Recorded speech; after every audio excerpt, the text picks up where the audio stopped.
today we are going to take the Wildberry wine that has been fermenting in the primary fermentation bucket here for the last, let's see, couple of weeks. It's got wild raspberries and wild blueberries in here, and it's pretty much settled down after the first initial ferment. So what I'm going to do is called racking the Wildberry wine, and that's where I'm going to pour it from this bucket into this growler right here. And then we're going to go ahead and put the fermentation lock on the top of that so that it can get going to do the second stage of Wildberry wine. So we're going to take this bucket lid right here. I've been keeping this nice and warm to aid in the fermentation process for the last couple of weeks, and it's been doing great. So we're going to set this to the side.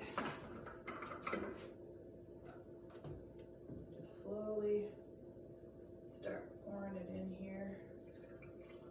Try not to make a big mess.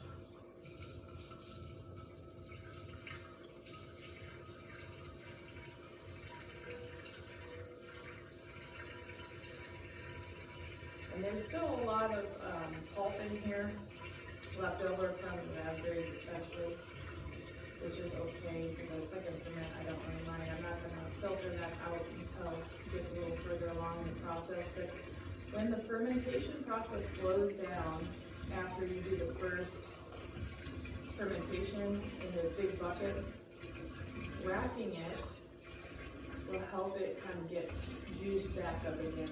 And if I don't see a lot of percolation coming off the top of this today, I'll add a little bit more sugar, and that'll kind of revive those yeast in there and get it going to continue the fermentation process. I don't put all the sugar in all at once because I want to feed them slowly. If you put too much sugar in all at once, it can really slow that process down. You want to give them just enough sugar to do what they need to do, and then as they slow down, go ahead and give them the second round. So I'm not going to pour all the really nasty dregs in the bottom in there.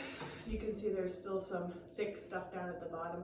A lot of that is the dead yeast, and a lot of that is just kind of like sludgy material down there, and then a lot of the pulp from the raspberries and stuff. So we just keep that down there. We got the good stuff in here. So now I'm going to go ahead and get myself the fermentation lock to put on top. And it's just going to be a nice little rubber stopper with this thing in the top of it. I have my stopper I gotta grab still, and then once it gets going, it will be halfway done to making a wonderful wild Alaskan Wildberry wine.